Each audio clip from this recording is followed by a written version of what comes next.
BookTube. At the moment I'm going to be doing a review of Distress by Greg Egan. This is the inaugural winner of the Aurelius Awards, which is Australian Speculative Fiction Awards from 1995, and that I've promised myself I'm going to read more Australian sci-fi, so here we go.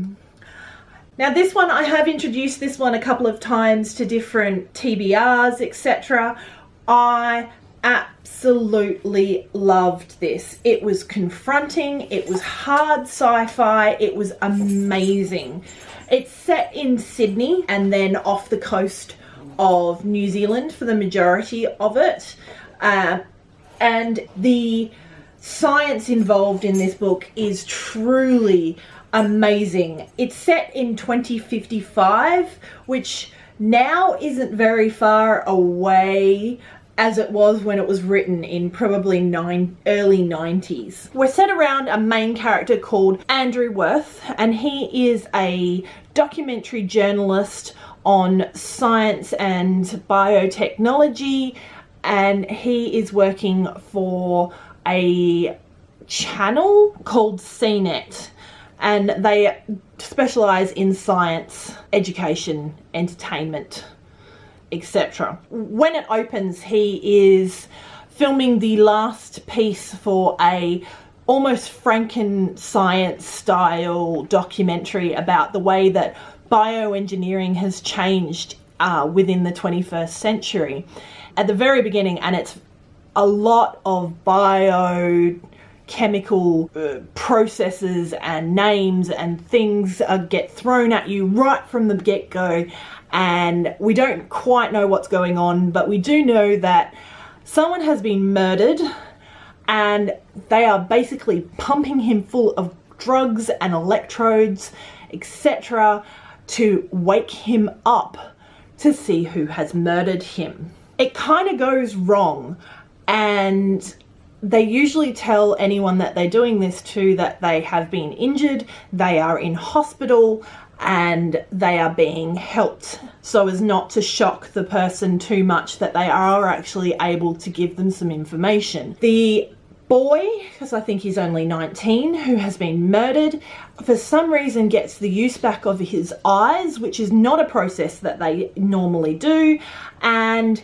he rips off his bandages on his face and sees his entire insides spilled out and filled with electrical gear to try and reanimate him for the few minutes that they have to get the information from him. As it explains in here, the stuff that they use to reanimate is also toxic and will kill them, so it is not a long-term solution. We then follow our main character Andrew back to his residence, and we find Sydney, and Sydney I've visited a few times, a very changed place. There is mass transit, yes, but there is no CBDs. CBDs are a thing of the past. Everyone's working from home because everyone can telecommute. As a teacher, this sounds fantastic. As someone who definitely knows they need to interact with people, however, less than fantastic. The CBDs are taken over by a few restaurants. We're told, this is wonderful, everyone knows what the Sydney Opera House looks like. It's what people think of when they think of Australia, and this is how much the world has changed. The Opera House, foundations rotting, are currently predicted to slide into the Sydney Harbour in 2065. A delightful prospect, though I suspect that some group of saccharine-blooded killjoys will raise the money to rescue this useless icon at a last moment.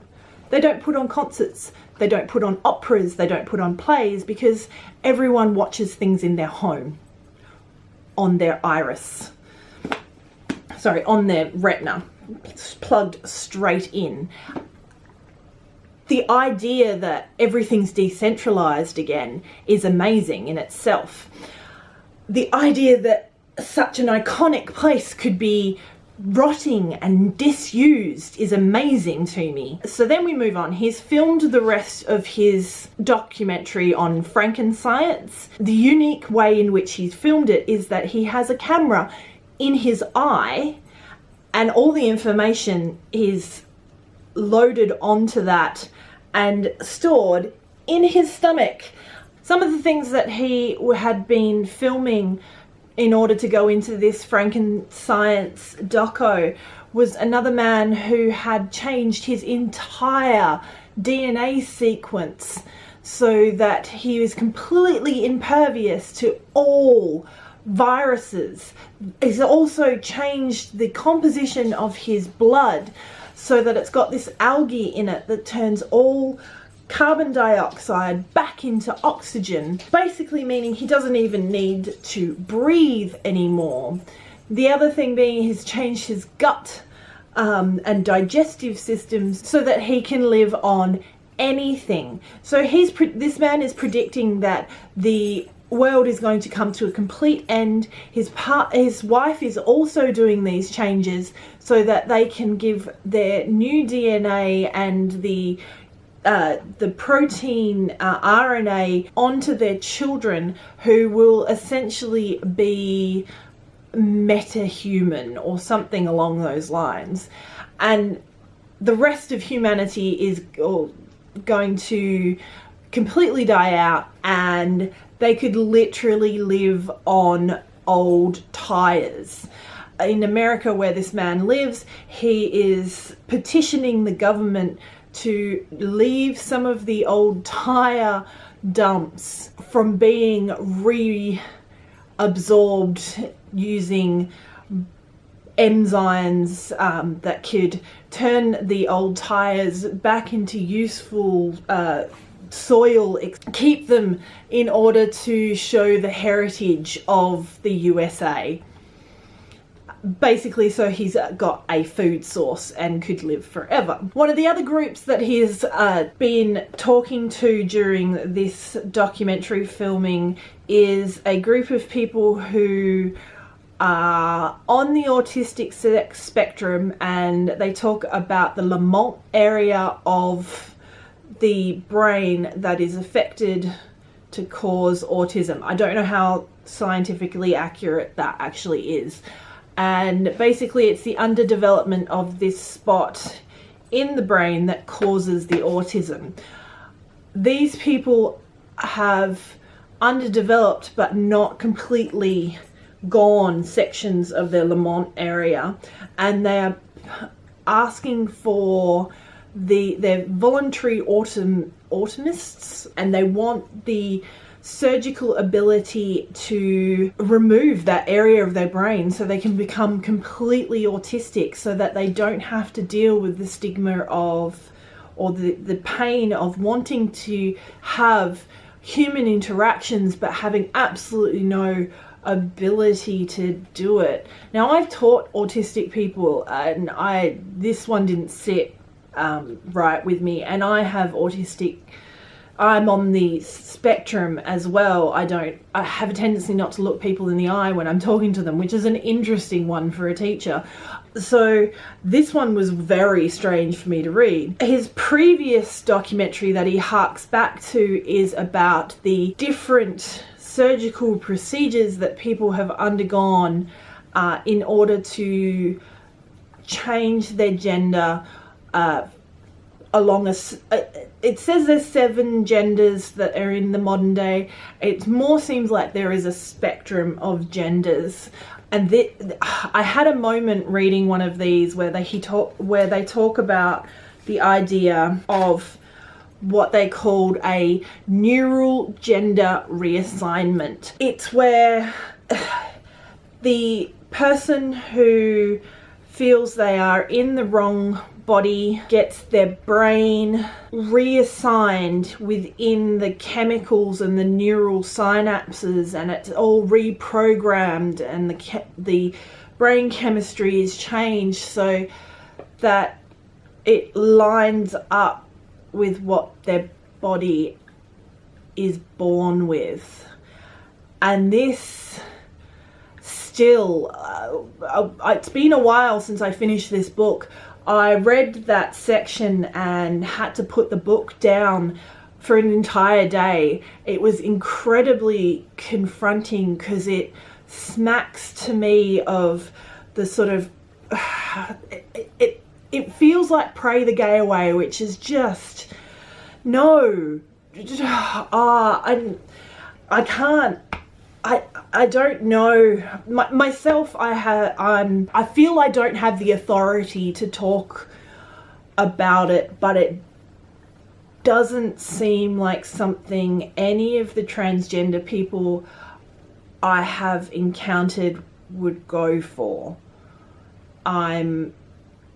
It's incredibly confronting and incredibly uncomfortable, and maybe there are people out there that would prefer that sort of procedure. Not that it exists, but even the idea of it doesn't sit right with me.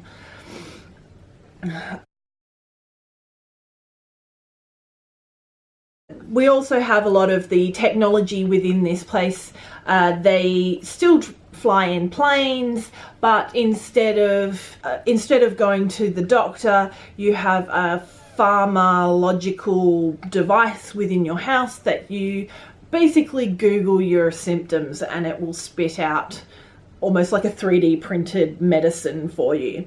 Andrew in this one goes on a melatonin patch in order to edit his documentary, working with 5 hours sleep a night so that he is awake and alert for the rest of that time, and then the melatonin does its thing and he can have a full night's rest within that 5 hours. This is all within the first act of the book. So he finishes his documentary and is offered a position to document the new cases and of the disease distress that is occurring across the world. He sees some footage of someone in the throes of distress who is having some sort of almost like speaking in tongues and having a fit, and he goes, oh no, I don't, no. Worms his way into going to a place called Stateless that is hosting a physics symposium on the theory of everything to document that symposium. He outs another documentary filmmaker in order to go on to this, what he basically thinks is going to be a junket. We get the backstory of Stateless. Now, Stateless is an island that is completely man-made off the northeastern coast of New Zealand in international waters, and it was made approximately 20 years before this book was set by some renegade technological geologists, I think it was, that stole a whole heap of patented bioengineering genes and processes from a company called Ingenuity, seeded an atoll out in international waters, and for 10 years guarded it to make sure that it could grow. So basically this whole island is only anchored to the seabed from this atoll, and the rest of it is all floating limestone that is constantly being made, constantly being maintained and growing. The people of Stateless have a lot of the people of Stateless are actually refugees of global warming. So places such, there was a lot of Fijians within the island, who their original island homes have actually sunk under the water level of the ocean because of global warming. So this was, bearing in mind that this was written in the early 90s. The people of Stateless, there are boycotts from all major nations. The way he got there, you could get there in a 2-hour flight from Sydney, but he had to go through Papua New Guinea in order to actually get a flight there. Once he gets there, he encounters what they call ignorance cults. Now, these ignorance cults are people who are wanting science to stop discovering things because they believe that as science discovers more things about the universe and about the way everything works, we are losing our humanity. Anti-vaxxers, anyone. And he also is contacted by the AC, who warn him that the head physicists who are presenting their theories of everything are under threat.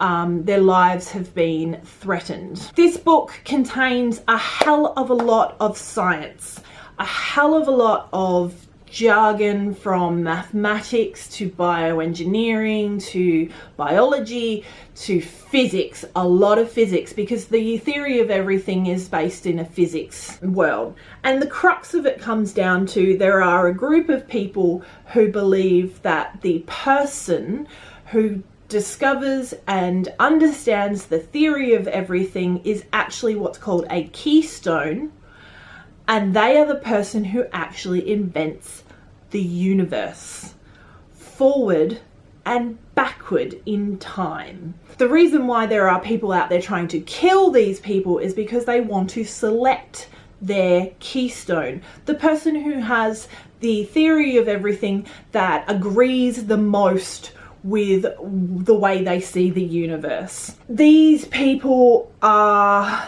you have the ones that are, yes, there will be a keystone, but of course you have others that want to select their keystone. So these are the ones that are trying to threaten the physicists' lives.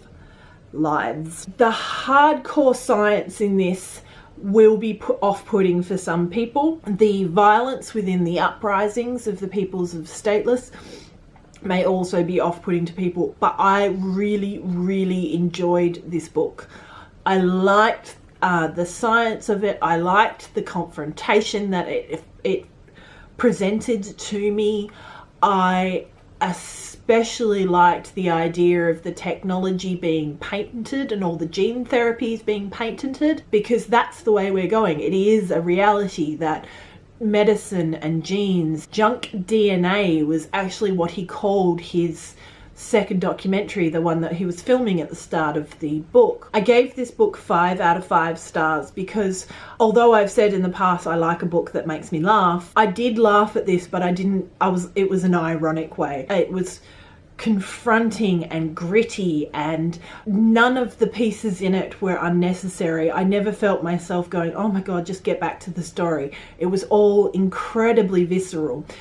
There's a scene in it where he doesn't believe he's a human anymore, and he's had his umbilical cord of his camera storage system yanked out of his stomach, and he's then been cut open by a military vehicle that is invisible to the naked eye but has lasers going on. He cuts himself back open and actually sticks his hands into his stomach to feel that, yes, that is the small intestine, yes, that is the large intestine, yes, I am real, and contemplates actually pulling out his intestines to see what would happen. This is a gritty, visceral journey through what it is to be human and what it is to be a human in our universe. And it was a brilliant read. I can see why it won the Aurelius Award. So thank you very much. If you have any comments or questions for me, please ask them below. Give it a thumbs up if you liked it, and have fun reading.